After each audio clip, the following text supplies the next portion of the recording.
जय हिंद friends, welcome back to your channel. स्वागत है एक बार फिर से आपके अपने इस यूट्यूब चैनल पर। जैसा कि आप देख रहे होंगे, यहाँ पर लिखा हुआ है यूपी पुलिस और नीचे लिखा हुआ है कांस्टेबल क्वेश्चन पेपर सेट 2। यानी इसके पहले एक वीडियो ऑलरेडी अपलोड हो चुका है। यदि आपने वो नहीं देखा तो उसका लिंक हमने नीचे डिस्क्रिप्शन में दे दिया, वहाँ से जाकर आप विजिट कर सकते हैं। तो ये आज हम करवाने वाले हैं सेट 2 में 40 जीके और जीएस के इम्पोर्टेंट क्वेश्चन जो आपके कांस्टेबल के पेपर में पूछे जा चुके हैं। ठीक है, देखिए पहला क्वेश्चन क्या लिखा हुआ है। लिखा है विकसित अर्थव्यवस्थाओं में बचत दर अपेक्षाकृत कम होती है जिसका, फिर लिखा है कारण है। ध्यान से समझो, कहने का मतलब विकसित अर्थव्यवस्थाओं में बचत दर अपेक्षाकृत कम होती है जिसका मुख्य कारण क्या है। देखिए पहला ऑप्शन क्या दिया गया है। पहला ऑप्शन दिया है निम्न प्रति व्यक्ति आय, दूसरा लिखा है कल्याण कार्यक्रम, तीसरा लिखा है नकदी आदान ऋण संबंधी दबाव और चौथा लिखा है उच्च ब्याज दर। तो इसका ऑप्शन बी सही हो जाएगा, जो लिखा है कल्याण कार्यक्रम। कहने का मतलब ये है कि विकसित अर्थव्यवस्थाओं में बचत दर अपेक्षाकृत कम होती है जिसका कारण है कल्याण कार्यक्रम। नेक्स्ट क्वेश्चन देखिए, दूसरा क्वेश्चन लिखा हुआ है मारुति कार मुख्यतः निम्नलिखित में से किस पर आधारित है। देखते हैं ऑप्शन क्या दिए गए हैं। पहला ऑप्शन दिया है जापानी प्रौद्योगिकी, दूसरा लिखा है कोरियन प्रौद्योगिकी, तीसरा लिखा है रूसी प्रौद्योगिकी और चौथा लिखा है जर्मन प्रौद्योगिकी। तो मारुति कार जो मुख्यतः है निम्नलिखित में से किस पर आधारित है, तो है आपकी जापानी प्रौद्योगिकी। तो इसका ऑप्शन ए सही हो जाएगा, जापानी प्रौद्योगिकी। नेक्स्ट क्वेश्चन देखते हैं 3 नंबर। लिखा हुआ है बुल और बियर। बुल और बियर शब्द किससे संबंधित है। देखते हैं ऑप्शन इसका क्या क्या दिए गए हैं। पहला लिखा है बैंकिंग, दूसरा लिखा है विदेश व्यापार, तीसरा लिखा है स्टॉक बाजार और चौथा लिखा है इंटरनेट ट्रेड व्यापार।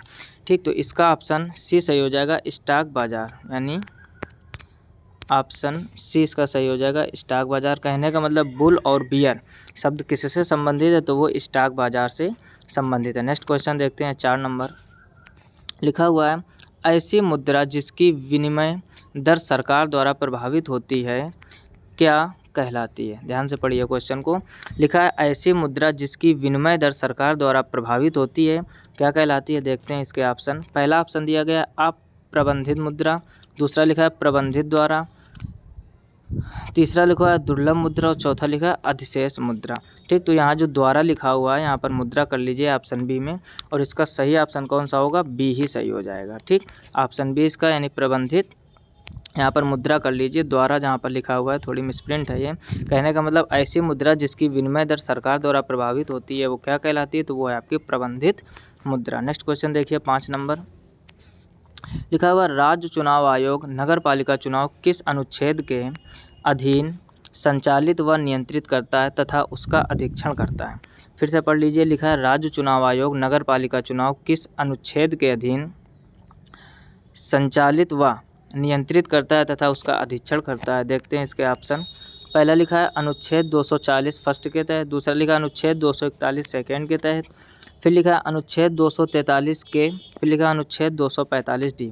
तो पाँचवें का जो ऑप्शन है वो ऑप्शन सी सही हो जाएगा, यानी अनुच्छेद 243 के। फिर से पढ़ लीजिए क्वेश्चन, ध्यान से समझिए, ये सही हो जाएगा सी नंबर। लिखा है राज्य चुनाव आयोग नगर पालिका चुनाव किस अनुच्छेद के अधीन संचालित व नियंत्रित करता है तथा उसका अधीक्षण करता है, तो वह है अनुच्छेद 243 के। नेक्स्ट क्वेश्चन देखिए 6 नंबर। लिखा हुआ है कौन सी समिति आपराधिक राजनीतिक नौकरशाही संबंध पर स्थापित की गई है। फिर से पढ़ लीजिए। लिखा है कौन सी समिति आपराधिक राजनीतिक नौकरशाही संबंध पर स्थापित की गई है। ऑप्शन पहला दिया गया वोहरा समिति, दूसरा लिखा है इंद्रजीत गुप्ता समिति, तीसरा लिखा है तारकुंडे समिति और चौथा लिखा है संथानम समिति। तो ऑप्शन ए इसका सही हो जाएगा, यानी वोहरा समिति। Option A is correct. कहने का मतलब कह रहा कौन सी समिति, तो वोहरा समिति आपराधिक राजनीतिक नौकरशाही संबंध पर स्थापित की गई थी। नेक्स्ट क्वेश्चन देखिए 7 नंबर। लिखा हुआ है किस वर्ष में आतंकवाद निरोधक अधिनियम POTA लागू हुआ। तो पहला ऑप्शन दिया है 2000 में, दूसरा लिखा है 2001, तीसरा लिखा है 2002 और चौथा लिखा है 2003। तो इसका ऑप्शन सी सही हो जाएगा, यानी 2002 में। ऑप्शन सी इज करेक्ट, यानी किस वर्ष में, यानी 2002 में आतंकवाद निरोधक अधिनियम POTA लागू हुआ था। नेक्स्ट क्वेश्चन देखिए 8 नंबर। लिखा हुआ है सार्क यानी SARC, सार्क का मुख्य निर्माता कौन था। पहला ऑप्शन दिया है जिया उर रहमान, दूसरा लिखा है जनरल जिया उल हक, तीसरा लिखा है राजीव गांधी और चौथा लिखा है जयवर्धने। तो 8वें का ऑप्शन ए सही हो जाएगा, जिया उर रहमान। ठीक, इंपॉर्टेंट क्वेश्चन है, इसको सही से तैयार कर लीजिए। यानी सार्क का मुख्य निर्माता कौन था, तो वो था जिया उर रहमान। नेक्स्ट क्वेश्चन देखिए 9 नंबर लिखा हुआ है, भारत सरकार ने अधिनियम में से किस शासक से अपना प्रतीक लेकर अपनाया। भारत सरकार ने निम्नलिखित में से किस शासक से अपना प्रतीक लेकर अपनाया। पहला लिखा है अशोक, दूसरा लिखा है कृष्णदेवराय, तीसरा लिखा है पुलकेशन और चौथा लिखा है कनिष्क। तो 9 नंबर का जो ऑप्शन है वो ए सही हो जाएगा, यानी अशोक। ऑप्शन ए इसका सही हो जाएगा। फिर से पढ़ लीजिए, लिखा हुआ है भारत सरकार ने निम्नलिखित में से किस शासक से अपना प्रतीक लेकर अपनाया, तो वो था अशोक। नेक्स्ट क्वेश्चन देखिए 10 नंबर लिखा है, हिरोशिमा पर परमाणु बम कब गिराया गया।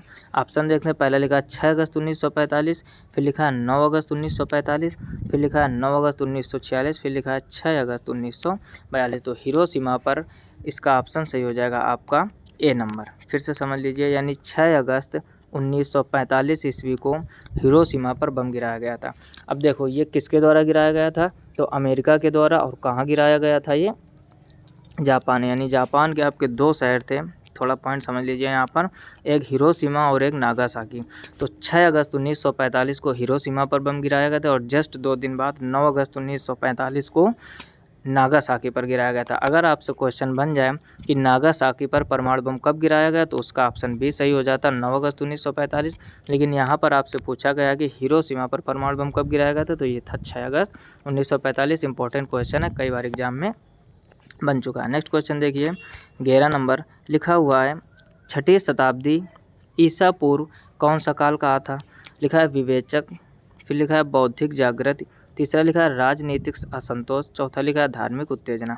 6ठी शताब्दी ईसा पूर्व कौन सा काल कहलाता था, तो 11वें का ऑप्शन डी सही हो जाएगा, धार्मिक उत्तेजना।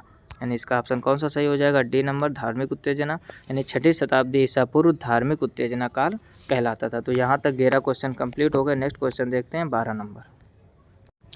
नेक्स्ट क्वेश्चन 12 नंबर देखते हैं, लिखा है इंडिका किसने लिखी थी। ऑप्शन देखते हैं क्या लिखा है। पहला ऑप्शन लिखा है कौटिल्य, दूसरा लिखा है मेगस्थनीज, फिर लिखा है आर्यभट्ट, फिर लिखा है सेल्यूकस। तो इंडिका के रचयिता कौन है, सब लोगों को पता है, आसान क्वेश्चन है, मेगस्थनीज। ऑप्शन 20 का सही हो जाएगा, इंडिका के रचयिता मेगस्थनीज हैं। नेक्स्ट क्वेश्चन देखिए 13 नंबर लिखा हुआ है, फ्रांसीसी क्रांति का नारा क्या था। पहला ऑप्शन लिखा है एक राष्ट्र एक नेता और एक झंडा, दूसरा लिखा है जनता की जनता के द्वारा और जनता के लिए बनाई गई सरकार, तीसरा ऑप्शन है स्वतंत्रता समानता और बंधुता, चौथा उपरोक्त में से कोई नहीं। तो इसका ऑप्शन सी सही हो जाएगा, स्वतंत्रता समानता और बंधुता। यानी फ्रांसीसी क्रांति का जो नारा था वो था आपका स्वतंत्रता समानता और बंधुता। ठीक, तो जिन लोगों ने वीडियो अभी तक लाइक नहीं किया, वीडियो ज़रूर लाइक कर दीजिए, क्योंकि आपके लाइक से ही हमको मोटिवेशन मिलता है। और कमेंट भी करना कि क्या अगला लेक्चर आपको हिंदी का भी चाहिए, जो यूपी पुलिस में हिंदी आती है, ज़रूर से ज़रूर कमेंट करना। तो यहाँ तक हो गए 13 क्वेश्चन।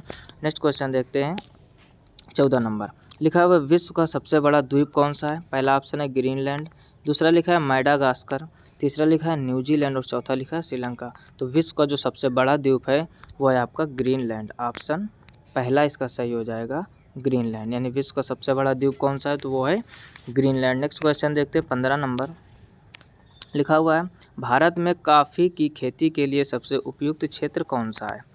पहला लिखा है सिंधु गंगा घाटी, दूसरा लिखा है ब्रह्मपुत्र घाटी, तीसरा लिखा है कच्छ का रण और चौथा लिखा है दक्षिणी पठार। क्वेश्चन फिर से पढ़िए, लिखा है भारत में कॉफ़ी की खेती के लिए सबसे उपयुक्त क्षेत्र कौन सा है, तो इसका ऑप्शन सही हो जाएगा डी, यानी दक्षिणी पठार। कॉफ़ी की खेती के लिए दक्षिणी पठार सबसे उपयुक्त क्षेत्र। नेक्स्ट क्वेश्चन देखिए 16 नंबर लिखा है, वायु की आर्द्रता यानी नमी किस पर निर्भर करती है। पहला तापमान, दूसरा स्थान, फिर मौसम, फिर ये सभी। समझो बात को, ये आपका जीएस का क्वेश्चन यानी जनरल साइंस का। लिखा है वायु की आर्द्रता किस पर निर्भर करती है, तो जो वायु की आर्द्रता है वो आपकी इन सभी पर निर्भर करती है। तो इसका ऑप्शन डी सही हो जाएगा, यानी स्थान पर भी, मौसम पर भी, तापमान पर भी। तो ये सभी या ये तीनों इसका आंसर सही हो जाएगा। नेक्स्ट क्वेश्चन देखिए 17 नंबर लिखा है, तिलहन जो खाद्य नहीं है। पहला ऑप्शन लिखा है सूरजमुखी, फिर लिखा है बिनौला, फिर लिखा है तिल और फिर लिखा है मूंगफली। तो ये तो आसान सा क्वेश्चन, आपको पता है इसमें कौन सी ऐसी चीज़ है जो आपको खाने योग्य नहीं लग रहे हैं। सूरजमुखी ये भी खाई जाती है, तिल, ये तो सब लोग जानते हो। मूंगफली, तो ये तो सब लोग खाते, तो क्या इस ऑप्शन सही हो जाएगा इसका बिनौला, यानी 17 का ऑप्शन बी सही हो जाएगा। यानी तिलहन है और खाद्य नहीं, यानी खाने योग्य नहीं है या खाया नहीं जाता है, तो वो है आपका बिनौला। नेक्स्ट क्वेश्चन देखिए 18 नंबर, मसाई निम्नलिखित में से किसकी आदिम जनजाति है? पहला ऑप्शन लिखा है अंगोला, दूसरा लिखा है बोत्सवाना, तीसरा लिखा है नॉर्वे और चौथा लिखा है तंजानिया। तो इसका ऑप्शन डी सही हो जाएगा, तंजानिया। कहने का मतलब समझो, कह रहा जो मसाई है निम्नलिखित में से किसकी आदिम जनजाति है, यानी मसाई आपकी आदिम जनजाति है और कह रहा किसकी है, तो वो है आपकी तंजानिया की। ऑप्शन डी इसका सही हो जाएगा। नेक्स्ट क्वेश्चन देखिए 19 नंबर, लिखा है एंजाइम क्या है? ठीक, तो ये भी जीएस से है, जीएस मतलब बायोलॉजी से रिलेटेड। पहला क्या लिखा है? प्रोटीन, दूसरा लिखा है खनिज, तीसरा लिखा है तेल और चौथा लिखा है वसा, अम्ल, फैटी एसिड। तो एंजाइम क्या है? तो इसका ऑप्शन ए सही हो जाएगा, प्रोटीन। यानी एंजाइम क्या होता है? ये होता है प्रोटीन। ऑप्शन ए इसका सही हो जाएगा। नेक्स्ट क्वेश्चन देखिए 20 नंबर, लिखा हुआ है स्तनधारियों के रक्त में सबसे बड़ी कोशिकाएं सेल कौन सी होती हैं? पहला लिखा है एरिथ्रोसाइट्स, दूसरा लिखा है मोनोसाइट्स, तीसरा लिखा है बेसोफिल्स और फिर लिखा है लिम्फोसाइट्स। तो स्तनधारियों के रक्त में सबसे बड़ी कोशिकाएं यानी सेल कौन सी होती हैं? तो इसका ऑप्शन भी सही हो जाएगा मोनोसाइट, यानी ऑप्शन बी इसका सही हो जाएगा मोनोसाइट। नेक्स्ट क्वेश्चन देखिए 21 नंबर, लिखा है निम्नलिखित में से किसकी एक ही इकाई यानी यूनिट है? लिखा है कार और शक्ति। अब देखो कार का मात्रक, यूनिट का मतलब पूछ रहा है मात्रक, तो कार का मात्रक जूल होता है और शक्ति का मात्रक वाट होता है, तो पहला ऑप्शन तो होएगा नहीं। दूसरा लिखा है बल आघूर्ण और जड़त्व आघूर्ण। क्या लिखा है? बल आघूर्ण और जड़त्व आघूर्ण। तो जड़त्व आघूर्ण होता है I बराबर mr² और बल आघूर्ण को टाइप से डिनोट करते हैं, तो दूसरा भी गलत हो जाएगा। तीसरा लिखा है कार और बल आघूर्ण। ठीक, तो ऑप्शन सी इसका सही हो जाएगा। ये जीएस का क्वेश्चन है, यानी फिजिक्स का। कार की और बल आघूर्ण की जो यूनिट है यानी जो मात्रक है वो समान होगा। ऑप्शन इसका सी सही हो जाएगा। और चौथा लिखा हुआ है बल आघूर्ण और कोणीय संवेग, तो इसका भी नहीं होगा। नेक्स्ट क्वेश्चन देखिए, यदि आपको फिजिक्स डिटेल में पढ़नी तो हमारे चैनल की प्लेलिस्ट में जाइए और वहाँ पर जितने भी फिजिक्स के क्वेश्चन पढ़े हैं, एसएससी, एमटीएस के, सीजीएल के, सीएचएसएल के, आप सारे देख लीजिए। और कुछ क्वेश्चन हमारे हैंड रिटन नोट्स हैं, वन लाइनर पॉइंट में पढ़े हुए हैं, वो आप पूरे देख लीजिए। यकीन मानो आपका एक भी क्वेश्चन जीएस का गलत नहीं होगा। फिजिक्स के जितने भी क्वेश्चन होंगे सब आप सही करके आओगे। तो ये वीडियो देखने के बाद फिजिक्स के आप सारे लेक्चर जरूर देखिए यदि आप यूपी पुलिस की तैयारी कर रहे हो, क्योंकि जीएस के क्वेश्चन ज़्यादातर बनते हैं इस पेपर में। नेक्स्ट क्वेश्चन देखिए 22 नंबर, लिखा हुआ सितारों की दूरी किससे मापी जाती है? सितारों की दूरी किससे मापी जाती है? फिर लिखा है गैलेक्सी यूनिट, फिर लिखा है तारकी मील, फिर लिखा है अंतरिक्ष किलोमीटर, फिर लिखा है प्रकाश वर्ष। तो सब लोगों को पता ऑप्शन डी इसका सही हो जाएगा, प्रकाश वर्ष। कई बार ये एयरफोर्स के एग्जाम में आ चुका है, एसएससी के आ चुका है, प्रकाश वर्ष। अब देखो ध्यान से समझो, प्रकाश वर्ष को वर्ष देकर बहुत से लोग समय का मात्रक समझ लेते हैं, लेकिन प्रकाश वर्ष किसका मात्रक है? दूरी का। यानी जो दूर आपके नक्षत्र होते हैं उनकी दूरी नापने के लिए प्रकाश वर्ष का प्रयोग किया जाता है। एक प्रकाश वर्ष कितने के बराबर होता है? तो ये होता है 9.46 × 10⁻15। तो ये प्रकाश वर्ष दूरी का मात्रक और इसका मान होता है 9.46 × 10⁻15 मीटर। तो ये अगर आपको नहीं पता है तो अपने नोटबुक में नोट करके तैयार जरूर कर लीजिए। नेक्स्ट क्वेश्चन देखिए 23 नंबर, लिखा है ध्वनि की उच्चता किस पर निर्भर करती है? ठीक, पहला लिखा आवृत्ति, दूसरा लिखा तरंग दैर्घ्य, तीसरा लिखा आयाम और चौथा लिखा तारा। तो 23 का ऑप्शन सी हो जाएगा आयाम, यानी जो ध्वनि की उच्चता है वो किस पर निर्भर करती है? आयाम पर। ऑप्शन सी इसका करेक्ट हो जाएगा। नेक्स्ट क्वेश्चन देखते हैं 24 नंबर। नेक्स्ट क्वेश्चन देखो 24 नंबर, लिखा है ALU का पूर्ण रूप क्या है? देखो पहला ऑप्शन क्या है? पहले लिखा है अल्टरनेटिव लॉजिक यूनिट, दूसरा लिखा है एरिथमेटिक लॉजिक यूनिट, तीसरा लिखा है अरिथमेटिक लिस्ट यूनिट, चौथा लिखा है अरिथमेटिक लोकल यूनिट। तो ALU का जो फुल फॉर्म होता है वो होता है आपका अरिथमेटिक लॉजिक यूनिट। तो देखिए कौन सा ऑप्शन दिया गया है? ऑप्शन बी इसका सही हो जाएगा, arithmetic logic unit. Option B is correct. Next question देखिए 25 नंबर, लिखा है लोकप्रिय खोज इंजन गूगल का नाम गूगल शब्द से व्युत्पन्न किया गया है। इस शब्द का क्या अर्थ है? फिर से समझिए, जैसे आपका फिजिक्स जो बना है वो फ्यूजिक्स से बना है, साइंस जो बना है वो साइंसिया से बना है, केमिस्ट्री जो है वो कीमिया से बना है। जितने भी वर्ड बोले हमने आप नोटबुक में नोट करते जाइए। वैसे ही कह रहा है जो ये गूगल है आपका जिसको हम लोग यूज़ करते हैं, ये गूगल शब्द से बना है। तो इस गूगल शब्द का अर्थ क्या होता है? ठीक, इंपॉर्टेंट क्वेश्चन है, वेरी वेरी। लिखा है खोज करना, दूसरा लिखा है सूचीबद्ध करना, तीसरा लिखा है क्राल करना और लिखा है संख्या एक जिसके बाद 100 शून्य, यानी एक ऐसी संख्या जिसके बाद 100 शून्य। तो 25 का जो ऑप्शन है वो आपका डी सही हो जाएगा, संख्या एक जिसके बाद 100 शून्य हो। ऑप्शन डी इसका सही हो जाएगा, यानी जो भूगोल का अर्थ होता है। ऑप्शन डी इसका सही हो जाएगा। नेक्स्ट क्वेश्चन देखिए 26 नंबर लिखा हुआ है, कार्बोरंडम निम्नलिखित में से किसका दूसरा नाम है। ऑप्शन देखिए, लिखा है सिलिकॉन कार्बाइड, फिर लिखा है सिलिकॉन ऑक्साइड, फिर लिखा है कैल्शियम कार्बाइड और फिर लिखा है कैल्शियम ऑक्साइड। तो कार्बोरंडम निम्नलिखित में से किसका दूसरा नाम है, तो ये है सिलिकॉन कार्बाइड का दूसरा नाम। ऑप्शन ए इसका सही हो जाएगा, यानी सिलिकॉन कार्बाइड का दूसरा नाम क्या है, तो वह है आपका कार्बोरंडम। ऑप्शन ए इसका सही हो जाएगा। नेक्स्ट क्वेश्चन देखिए 27 नंबर लिखा है, जो विटामिन बहुत परिवर्ती है और पकाने व भंडारण के दौरान आसानी से नष्ट हो जाता है, वह कौन सा है। देखते हैं इसके ऑप्शन।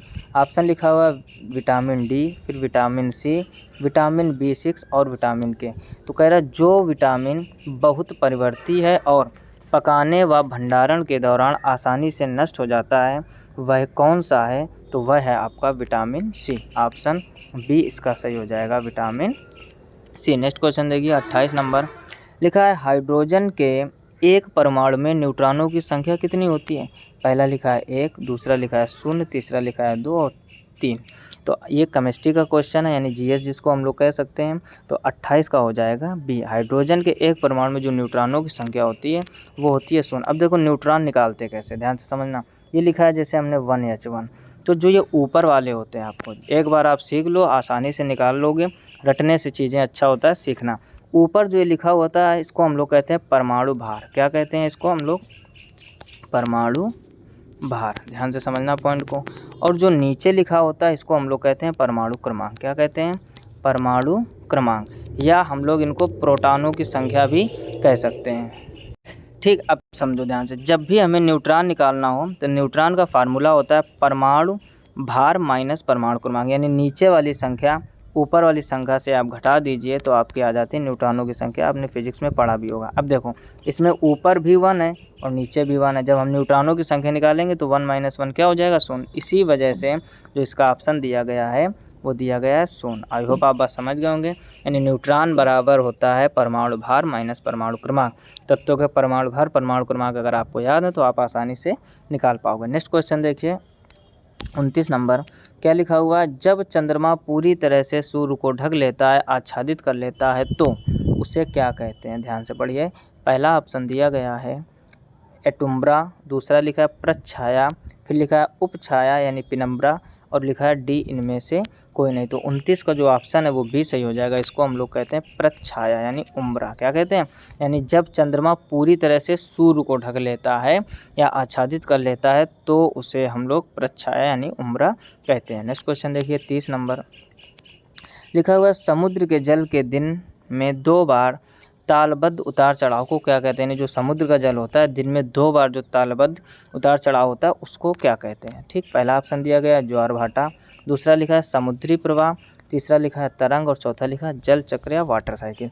तो इसको हम लोग कहते हैं ज्वार भाटा। ऑप्शन ए इसका सही हो जाएगा। 6, 7, 8 में आपने पढ़ा होगा ज्वार भाटा यानी समुद्र की लहरों जो होती हैं। यहाँ पर समझो क्या लिखा है, समुद्र के जल के दिन में 2 बार तालबद्ध उतार चढ़ाव को क्या कहते हैं, तो उसको हम लोग कहते हैं ज्वार भाटा। नेक्स्ट क्वेश्चन देखिए 31 नंबर लिखा है, दक्षिणी ध्रुव उत्तरी ध्रुव की अपेक्षा ठंडा क्यों है। पहला लिखा है उच्च तंगता, फिर लिखा है अधिक वर्षा, फिर लिखा है तेज हवाएं, फिर लिखा है सूर्य से दूरी। तो कहने का मतलब दक्षिणी ध्रुव उत्तरी ध्रुव की अपेक्षा ठंडा क्यों होता है, तो वो होता है उच्च तुंगता के कारण। तो ऑप्शन ए इसका सही हो जाएगा। तो यहाँ तक कर चुके हैं हम लोग कंप्लीट 31 क्वेश्चन। अब 9 क्वेश्चन और बचे हैं, तो देखते हैं नेक्स्ट क्वेश्चन 32 नंबर से। ठीक, तो यहाँ पर है 32 नंबर क्वेश्चन, देखते हैं क्या लिखा हुआ है। लिखा है, निम्नलिखित में से किस देश ने भारत से मोहनजोदड़ो से प्रसिद्ध नर्तक कन्या की प्रतिमा वापस देने के लिए कहा है। ऑप्शन देखते हैं कौन सा है। पहला लिखा है बांग्लादेश, दूसरा लिखा है भूटान, तीसरा लिखा है चीन और चौथा लिखा है पाकिस्तान। फिर से पढ़ो, कह रहा है निम्नलिखित में से किस देश ने भारत से मोहनजोदड़ो से प्रसिद्ध नर्तक कन्या की प्रतिमा वापस देने के लिए कहा है, तो वो कहा है पाकिस्तान ने। तो ऑप्शन डी इसका सही हो जाएगा, यानी पाकिस्तान। नेक्स्ट क्वेश्चन देखिए 33 नंबर लिखा है, हवाई जहाज का आविष्कार किसने किया था। पहला लिखा है एडिसन, दूसरा लिखा है स्टीवेंसन, फिर लिखा है हॉफमैन, फिर लिखा है राइट ब्रदर। तो हवाई जहाज का आविष्कार किसने किया, आसान सा क्वेश्चन है, सबको पता है, राइट ब्रदर्स ने। इंपॉर्टेंट क्वेश्चन है। तो यहाँ तक हो गए 33 क्वेश्चन कंप्लीट। यदि आप वीडियो आपने अभी तक लाइक नहीं किया है तो जल्दी से लाइक कर दीजिए। इस वीडियो का टारगेट है 50 लाइक। यदि आप 50 लाइक जल्दी से जल्दी कंप्लीट कर देंगे या दोस्तों में शेयर करके कंप्लीट करवा देंगे तो नेक्स्ट लेक्चर बहुत ही जल्दी आ जाएगा। और जैसा कि आप लोग कमेंट करेंगे कि नेक्स्ट वीडियो जीके जीएस का ही लाएं या फिर हिंदी के क्वेश्चन करवाएं जो यूपीपी में आपके आते हैं, तो जल्दी से जल्दी वीडियो को लाइक ना किया हो तो कर दीजिए। नेक्स्ट क्वेश्चन देखते हैं 34 नंबर। लिखा है परमाणु संरचना का मॉडल किसने विकसित किया। पहला लिखा है बोहर और रदरफोर्ड, फिर लिखा है वोल्टा ने, फिर लिखा है अल्फ्रेड नोबल ने, फिर लिखा है फैराडे ने।